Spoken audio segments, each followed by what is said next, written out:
brought to you with the compliments of Lusaka Apex Medical University. Lusaka Apex Medical University.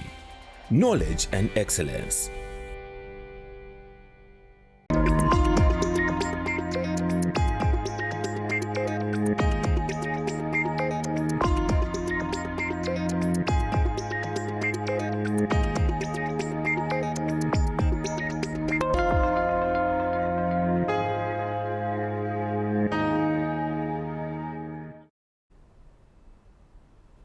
From the time the country was hit with COVID-19 pandemic, government through the Ministry of Health, together with other organizations, have been making strides to manage the pandemic.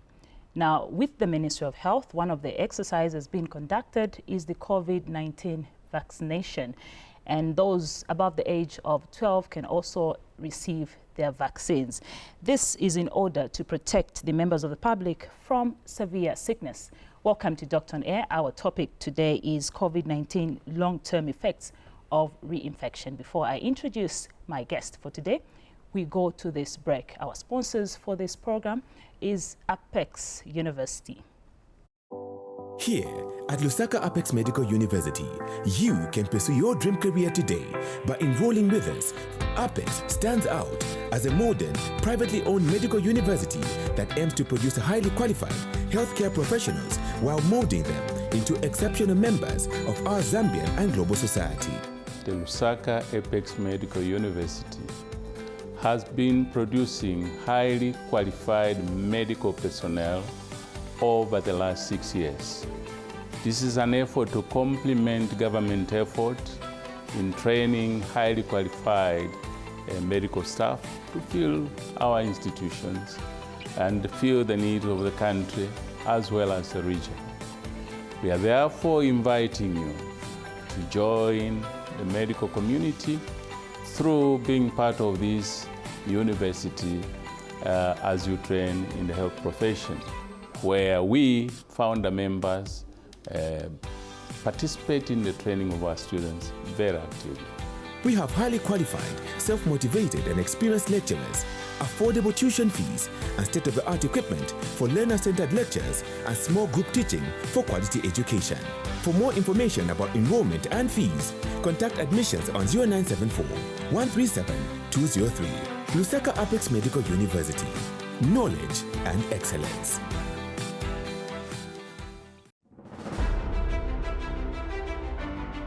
Your aspirations of healing mankind and a high-profile career are made possible here at the Lusaka Apex Medical University. We offer high-quality medical education with the best technology for your learning. You will learn from professorial teams dedicated to academic quality and standards. Enroll with us for Diploma in Physiotherapy, Nursing, Midwifery, Bachelor of Medicine and Surgery, Pharmacy, Science in Nutrition and Dietetics, Physiotherapy, Environmental Health, Public Health, Diagnostic Radiography, Nursing, Masters in Public Health and Radiology. In the new normal under COVID-19, we offer online classes where our students can interact with their professors. Lamu, where knowledge and excellence meet.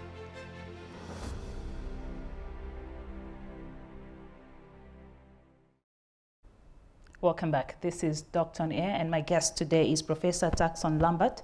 He is Director of Clinical Training, and he's one of the founder members of Lusaka Apex Medical University.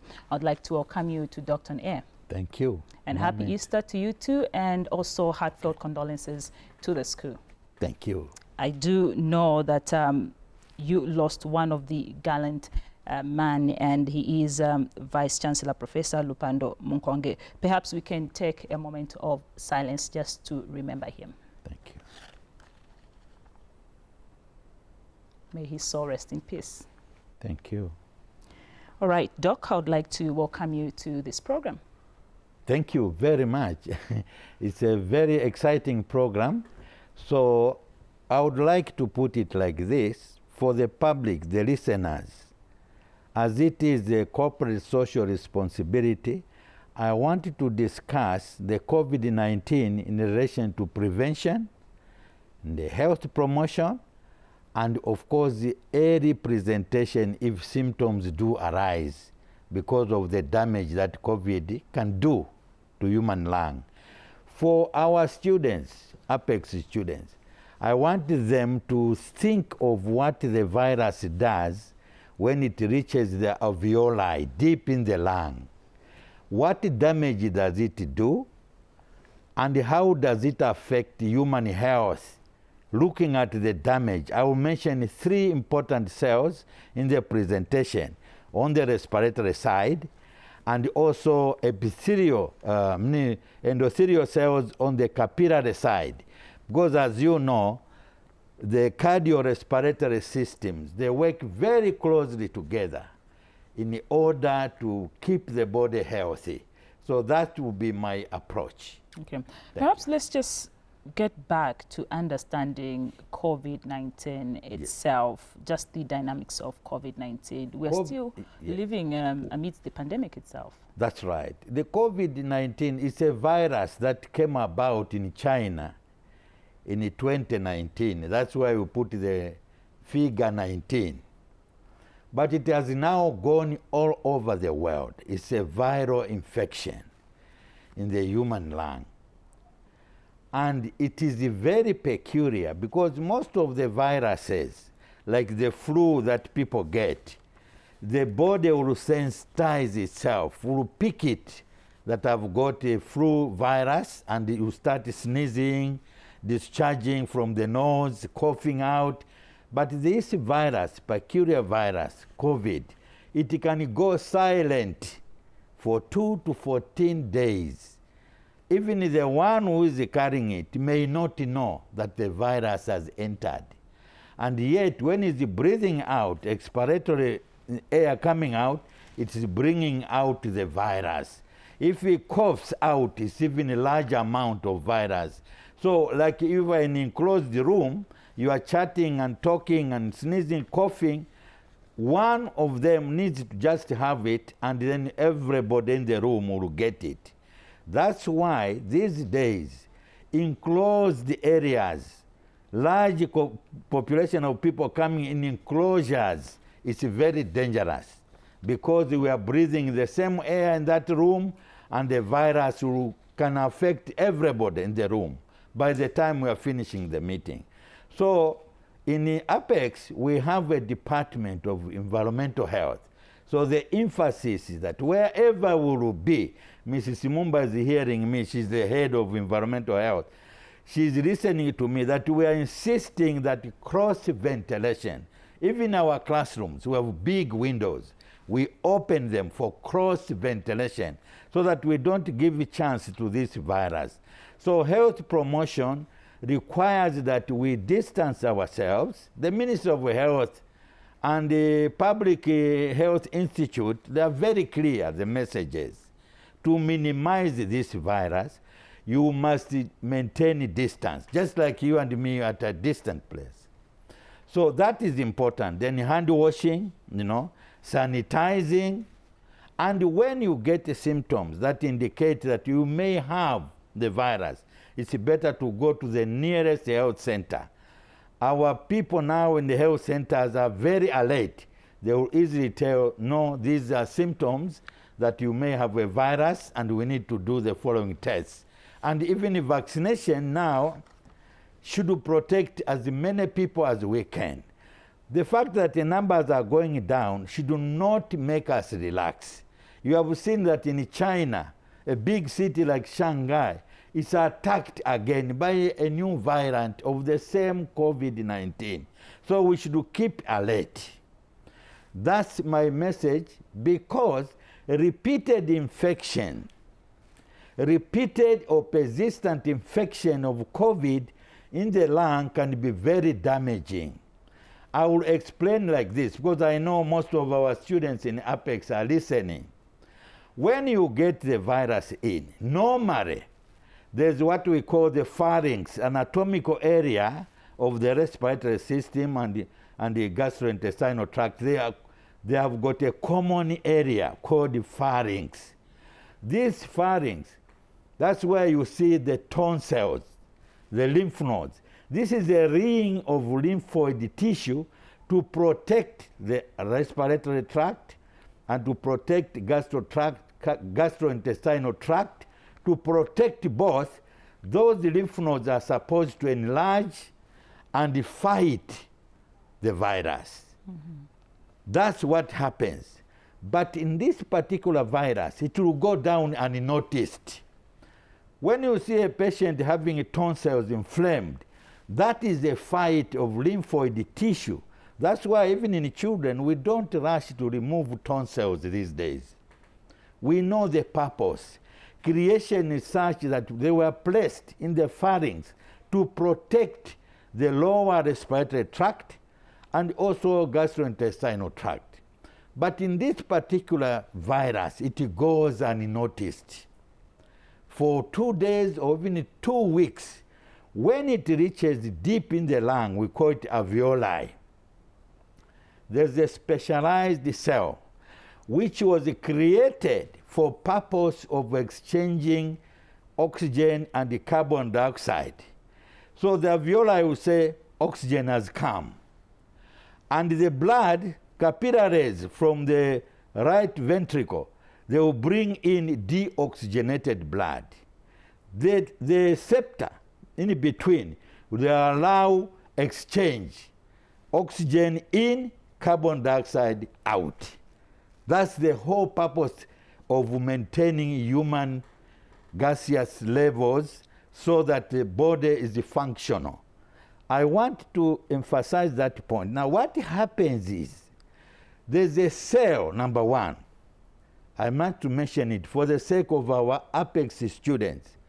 It is called alveolar epithelial cell type 1. This cell has a very minimal cytoplasm and a single nucleus. It's a special cell created for a gas exchange. When it is damaged, it does not regenerate. You lose it forever. What comes up in its place in monocyte cell type 1, which is non-functional. So once you lose this cell, you have lost it forever. Then on top of the alveoli, there's also a special cell type 2, alveolar epithelial cell type 2.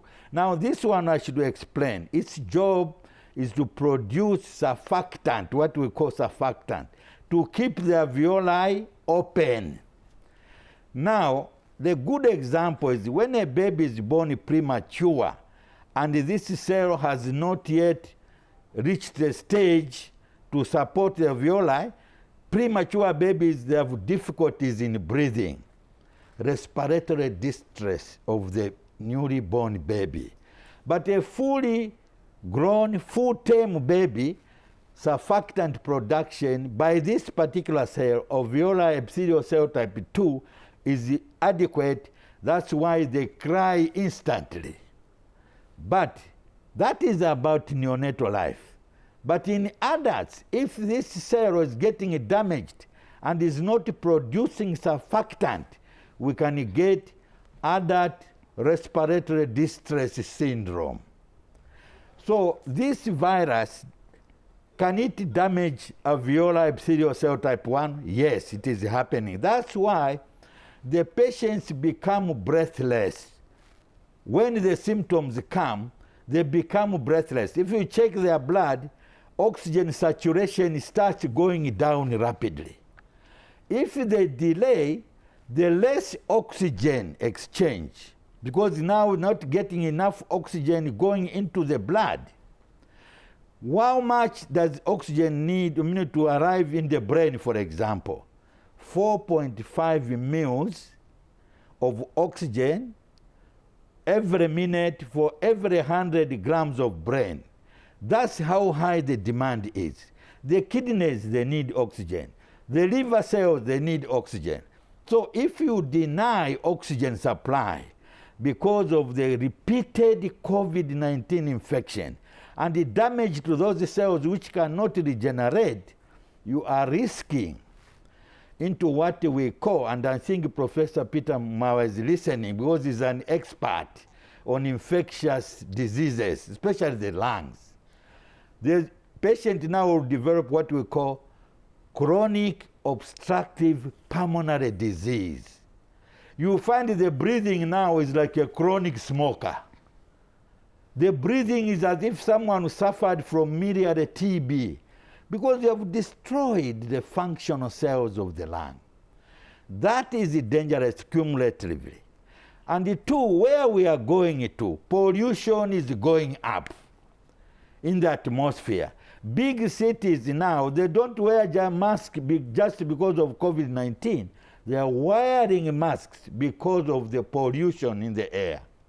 Now, if there is too much pollution, a person who is an elderly person and who has suffered TB before and now had the COVID once or twice, the damage is very severe at the end.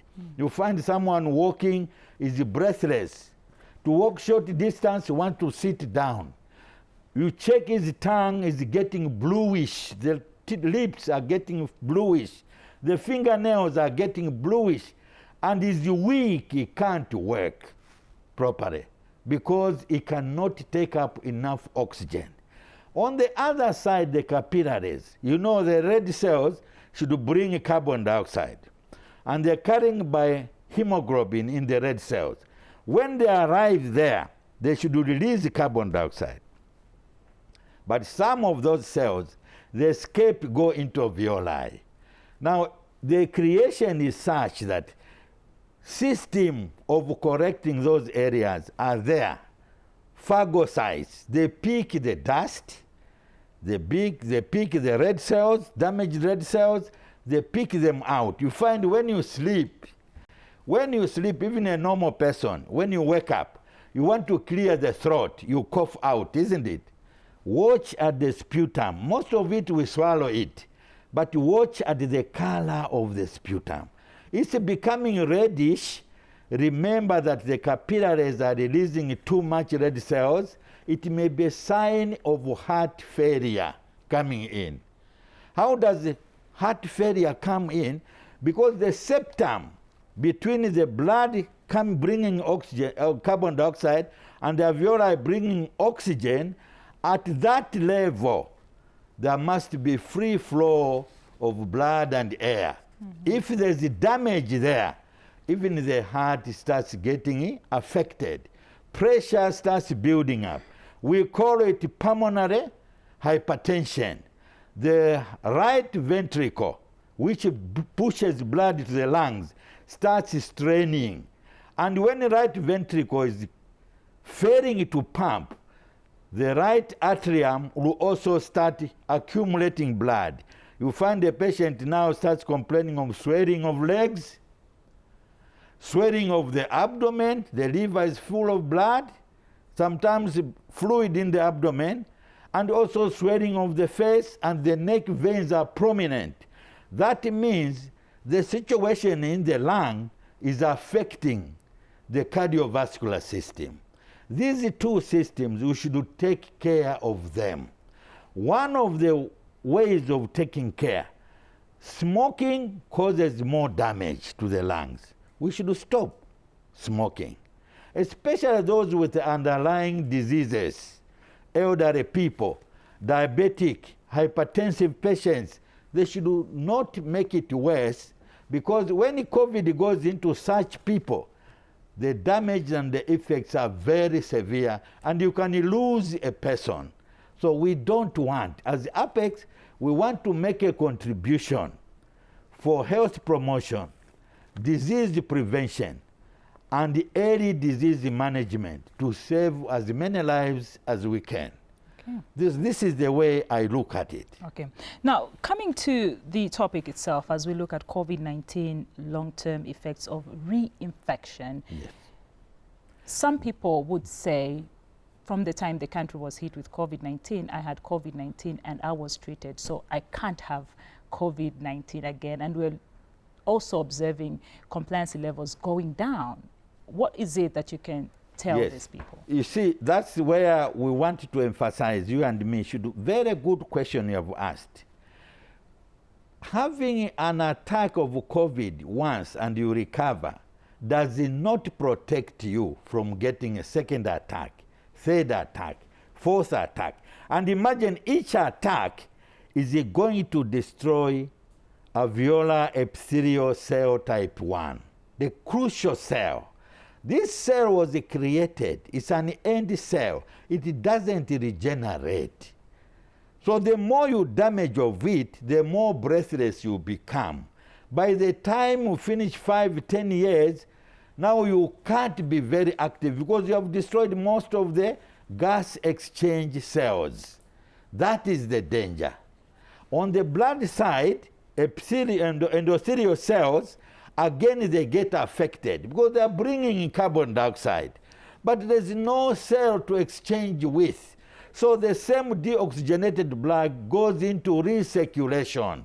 So with the less oxygen supply to the tissues, you are putting the organs into shock state. Because we define shock as inadequate oxygen supply to the tissues, to the organs. The brain will be affected. You become very weak. That's why COVID, repeated infection, a patient tends to fall unconscious easily. The kidneys get affected. You find the urinary output. Urine output, instead of being 30 mils per hour, you start getting less than that. That is dangerous. This starts accumulating urea. The liver, instead of dealing with bilirubin, the liver cells are getting affected. But the beauty about the liver, there's a difference between the brain and the liver. The brain, what you damage are also end cells. The neurons never regenerate. But for the liver, it can regenerate. But now imagine someone who takes beer, alcohol. Alcohol is damaging the liver very seriously. Alcohol is serious, especially cachaço. It's very damaging. So things like that, we should take care of these organs. They were created for the purpose of maintaining good health in the human body, given to Adam, you know. You're watching Doctor on Air, and you'll be able to call us on the numbers that are showing on the screen. We're looking at COVID-19 long-term effects of reinfection. Our guest is Professor Jackson Lambert, coming from Lusaka Apex Medical University. He is Director of Clinical Training, and he is one of the founder members of Lusaka Apex Medical University. This program is brought to you courtesy of Lusaka Apex Medical University. We take a break. Here at Lusaka Apex Medical University, you can pursue your dream career today by enrolling with us. Apex stands out as a modern, privately owned medical university that aims to produce highly qualified healthcare professionals while molding them into exceptional members of our Zambian and global society. The Lusaka Apex Medical University has been producing highly qualified medical personnel over the last 6 years. This is an effort to complement government effort in training highly qualified medical staff to fill our institutions and fill the needs of the country as well as the region. We are therefore inviting you to join the medical community through being part of this university as you train in the health profession, where we, founder members, participate in the training of our students very actively. We have highly qualified, self-motivated and experienced lecturers, affordable tuition fees, and state-of-the-art equipment for learner-centered lectures and small group teaching for quality education. For more information about enrollment and fees, contact admissions on 0974 137 203. Lusaka Apex Medical University. Knowledge and excellence.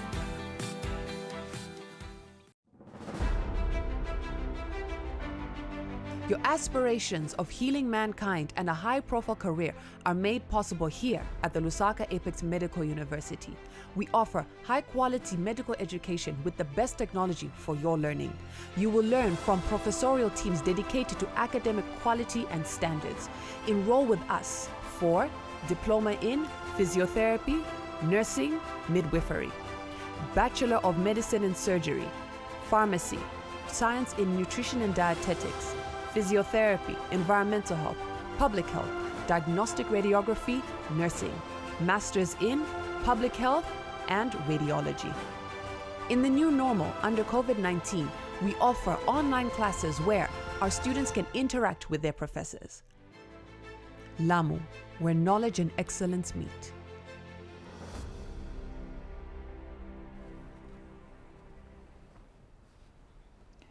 You're joining us on Doctor on Air, and we're looking at COVID-19 long-term effects of reinfection. Our guest today is Professor Taxon Lambert, and my sign language interpreter is Ruth Mukuma. You'll be able to call us on the numbers that are showing on the screen in case you have any questions. Professor, when does one seek medical attention after reinfection? We have noticed that after a person has been treated with COVID-19, the first time they're treated, the second time they're found with COVID-19, or the third time they're found with COVID-19, they would rather treat themselves best on the first treatment they got from the hospital. Yes, there's an attempt to self-medicate. Unfortunately, that is not safe. We are now having in the market drugs that are quite effective. So it is better you go to nearest health center. The danger of giving yourself treatment that you may not know, you may not examine yourself, you may not know that you are getting cyanose, you are getting bluish, the tongue, the nails, you must watch out, and you are becoming breathless. For an adult person. Okay, Professor, just hold with your thoughts so that we accommodate our first caller, Muchi, calling within Lusaka. You're through to the program. Good afternoon. Am I through to Doctor on Air? Yes, you are. Go ahead with your contribution. Okay, it's a question to the doctor. I've got two questions. One question is, the first one is, there are those people who say that they drink alcohol, they take alcohol maybe twice or three times in a week, so that is not a problem. Can that also damage the liver? That's one question. Yes. If they're not drinking every day, but maybe they're just taking maybe a glass of wine in the evening, or maybe 3 times a week, such things, does that damage the liver as well? The second question is, you know, when they say that the vaccine that they vaccinate against COVID-19, they vaccinate you the COVID-19 protein, right? So once you have the COVID, you get sick of COVID-19, do you still need the vaccine, or you are naturally vaccinated? Thank you. Thank you. Thank you very much. Let's start with the liver. The liver, when you take a history of someone who drinks beer, it will tell you that at the beginning, when I was starting beer, I used to get drunk with 2 bottles. 6 months later, I needed 6 bottles. 1 year later, I could finish the crate. That history is the liver capacity. The liver is trying to fight against this toxic material. So it copes up, it takes to detoxify. But when someone reaches that peak, then he will tell you the history that then of late, I'm getting drunk with 10 bottles. Now even get with 1 bottle, I'm drunk. That curve is showing that the liver now has been damaged severely. It can't cope up with the number of bottles someone is taking. Now, the way she put it, someone drinks maybe twice a week. Does it damage the liver? The measure, if someone drinks to get drunk, even if it's once a week, the stage of getting drunk, it shows that the liver is failing to detoxify and the beer is reaching the brain. That's the drunkenness. The brain cells are getting affected.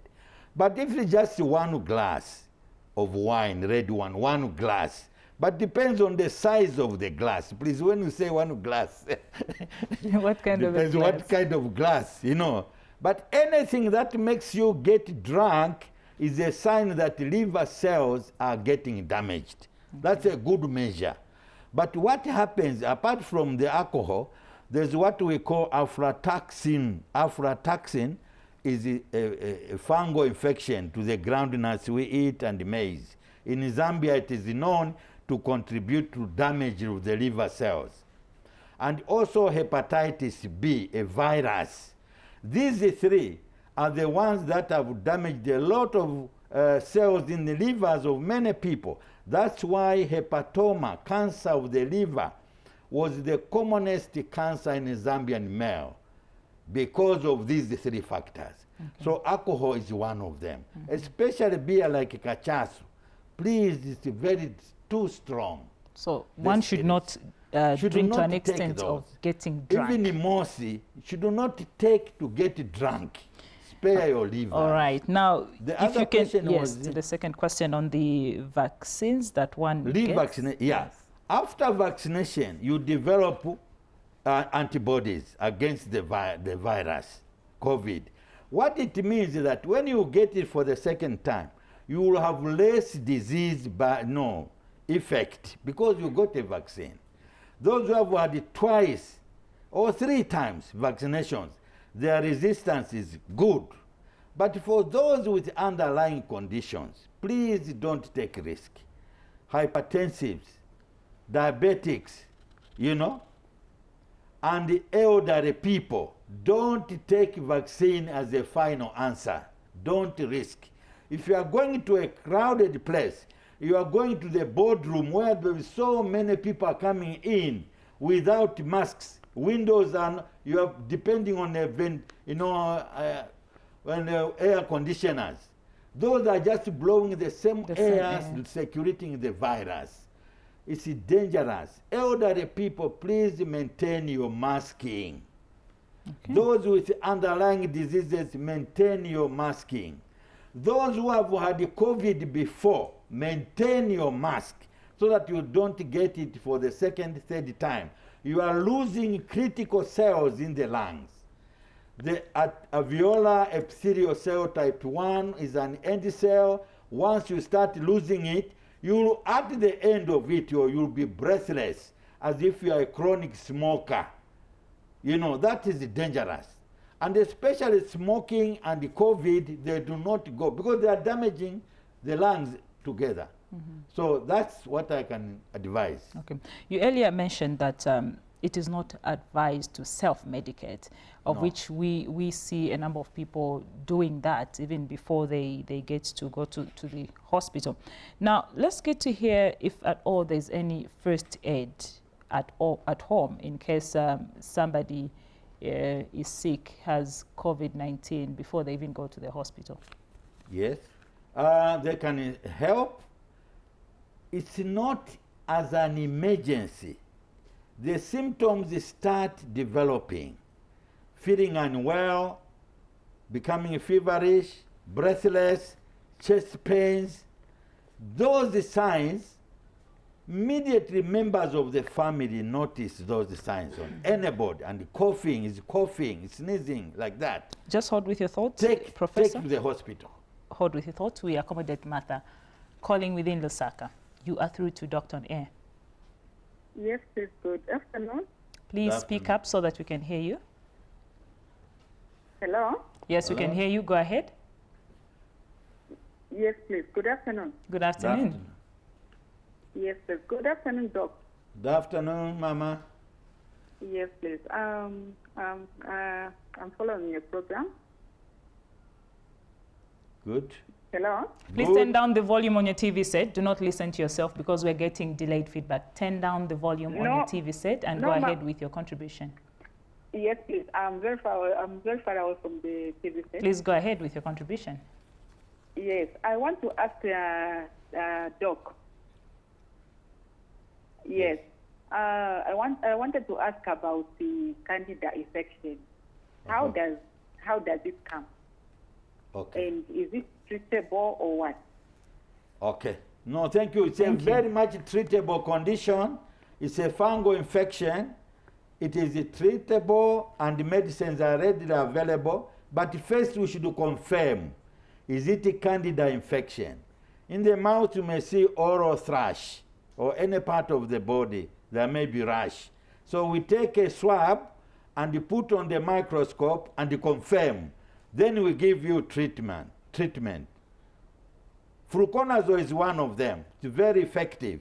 But first, go to the nearest health center, be examined, confirm that it is a candidiasis that you have.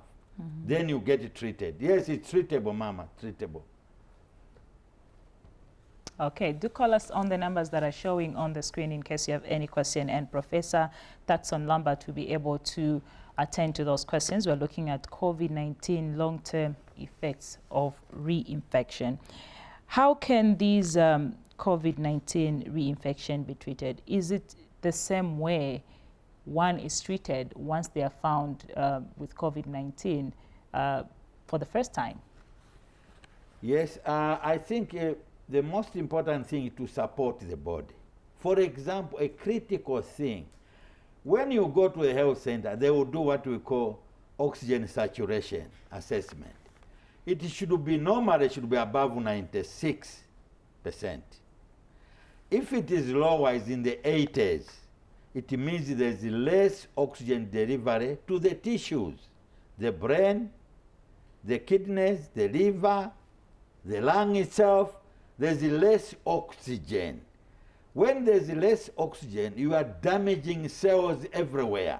That's where now we start having multiple, organ dysfunction.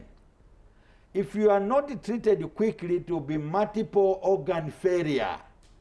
You reach a stage now when life gives up, the organs give up, and then the body realizes that you cannot recover, and the body switches off the fight, and the person dies. Okay. Let's accommodate Evans calling from Chingola. You are through to the program. Go ahead with your contribution. Hello. Hello, you're through to the program. Go ahead with your contribution. Yes, I wanted to find out from Doc Kukosin about the cancer liver or what? Yes. What's your question, sir?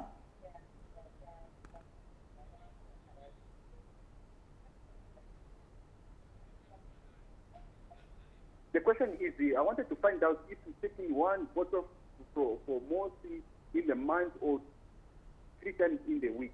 I don't know the affection. Each occasion, yeah, it's okay. Let's be neutral and put it on just alcohol in general and not mentioning the brands of the alcohol. It depends on what kind of alcohol you are taking.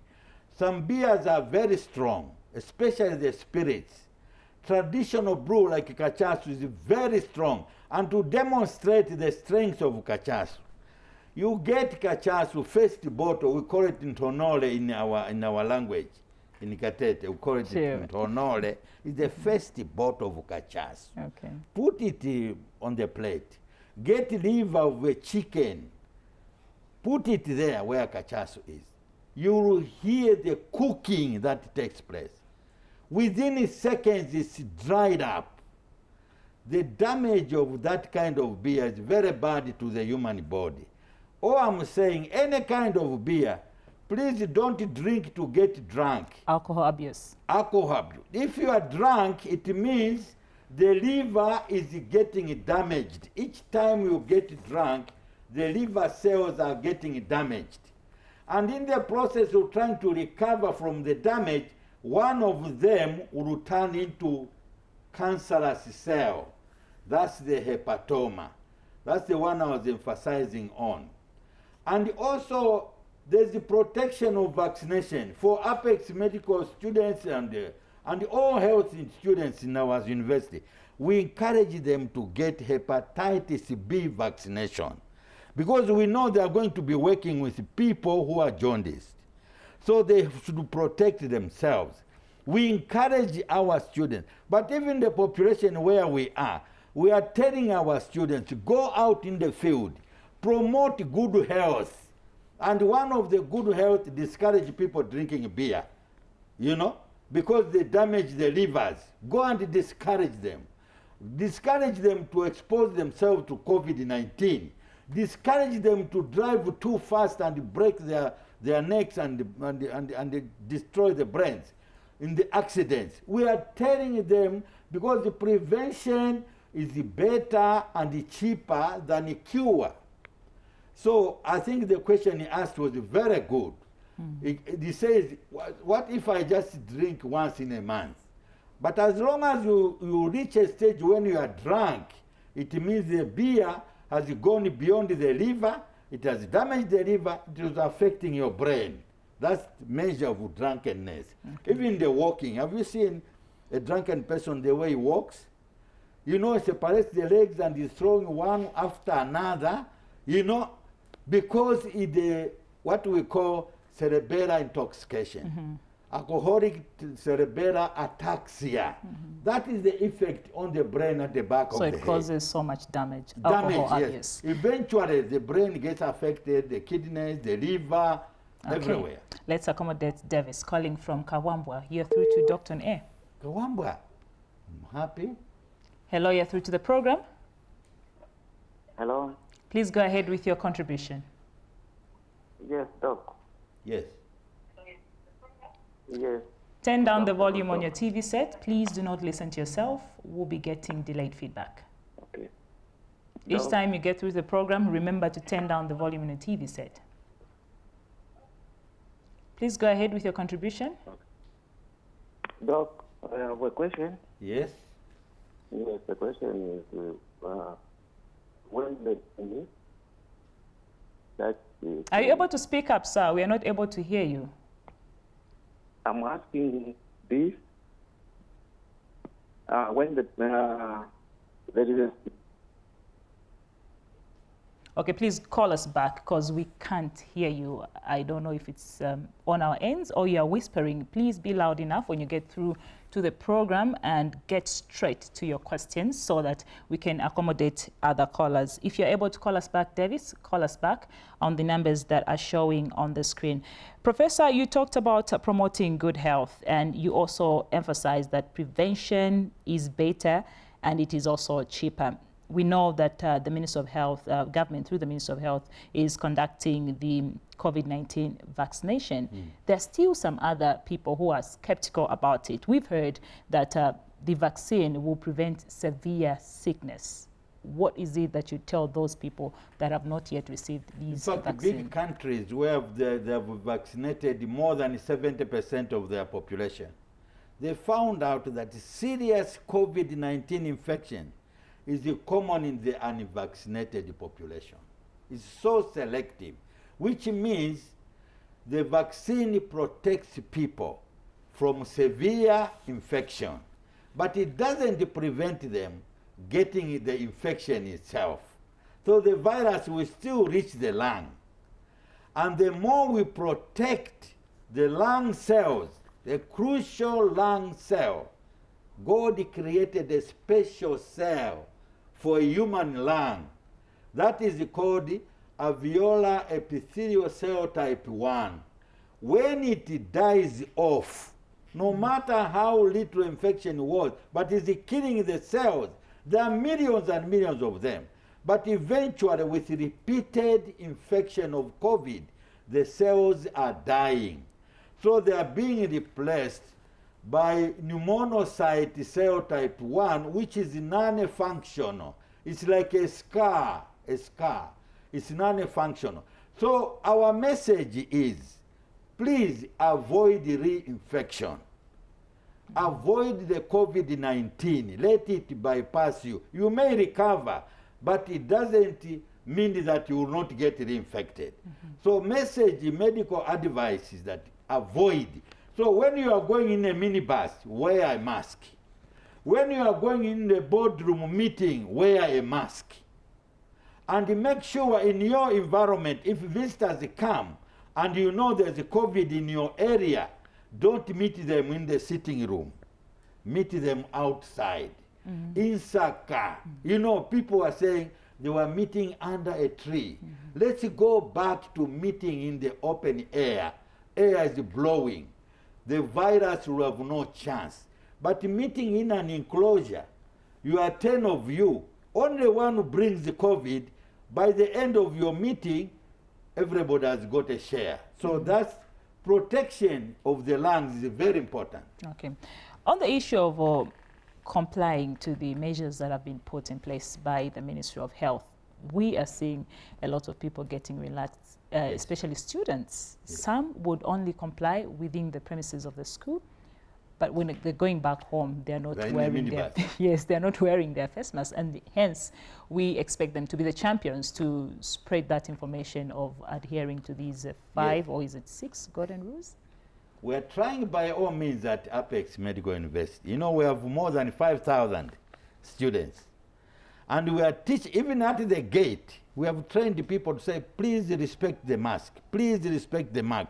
Although our classrooms are large, and we have spaced the desks 1 meter apart, and we have big windows, we open them for cross ventilation. We would rather them wear masks. Why? We want them to be trained, because when they graduate, go into the community, they'll look after people. And education is very important to the community.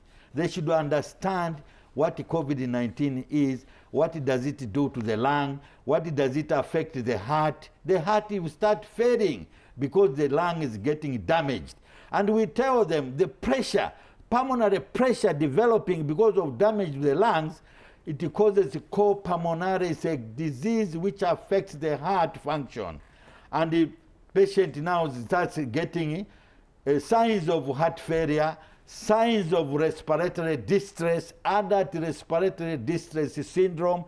They know it all.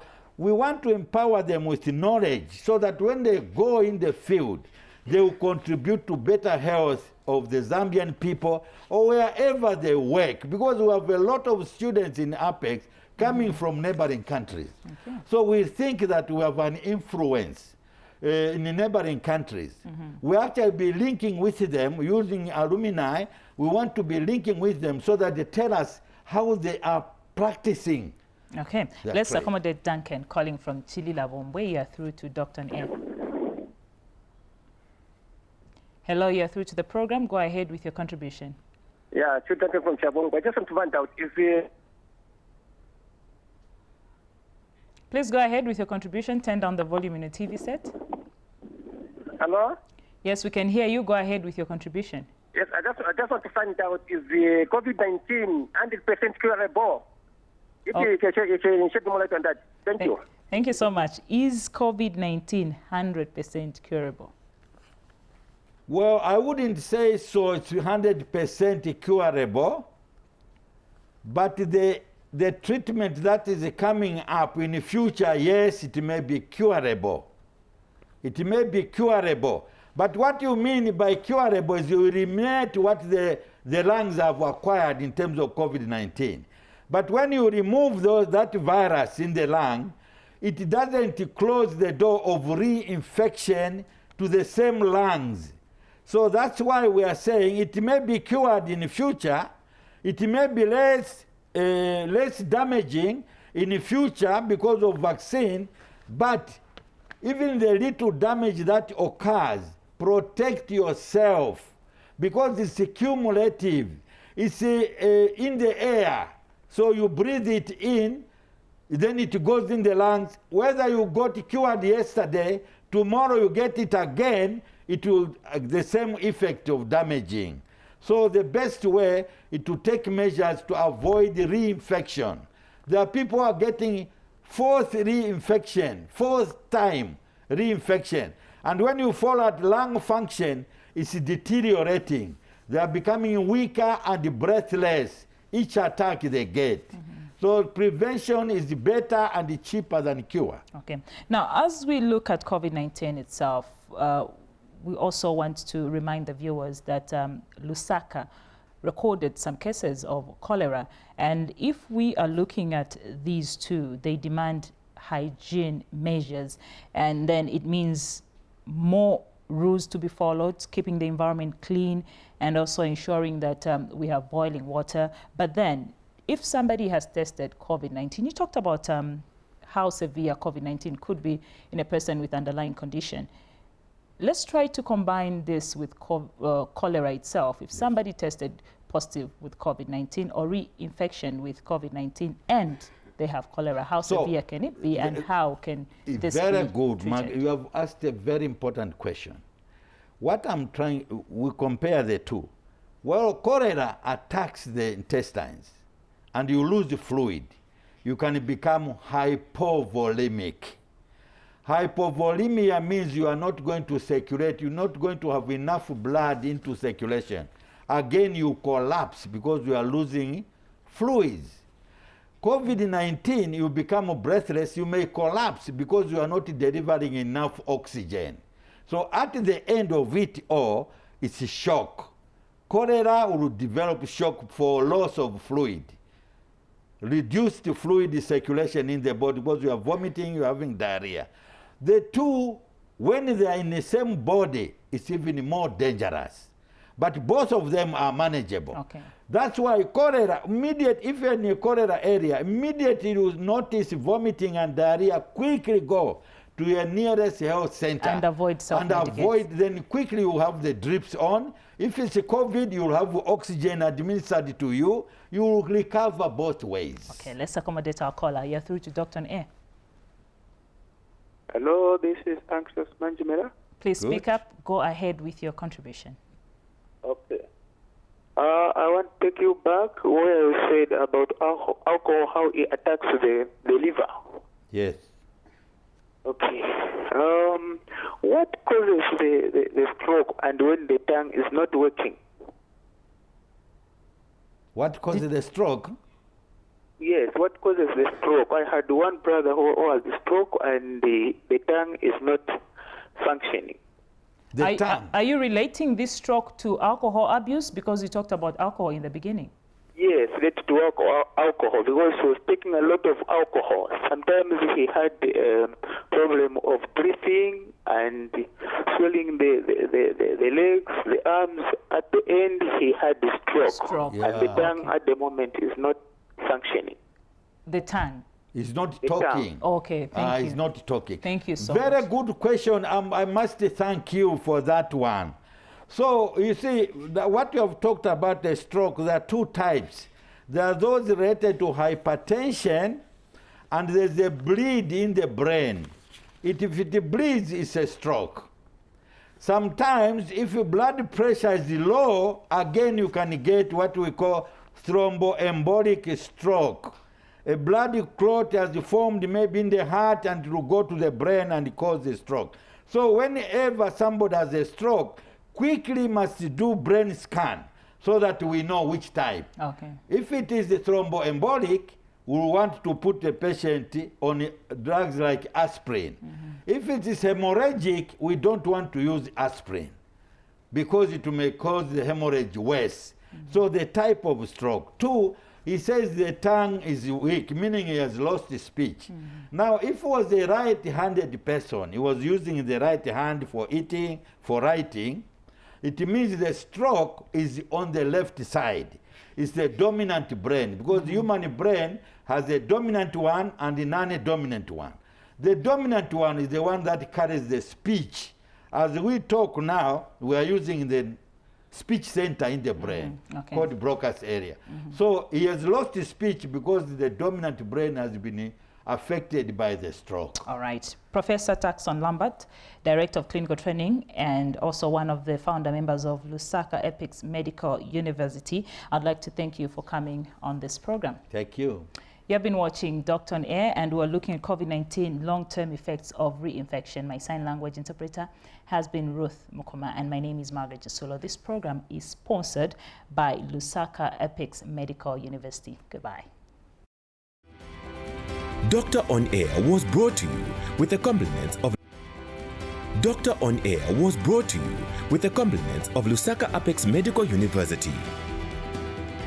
Lusaka Apex Medical University. Knowledge and excellence.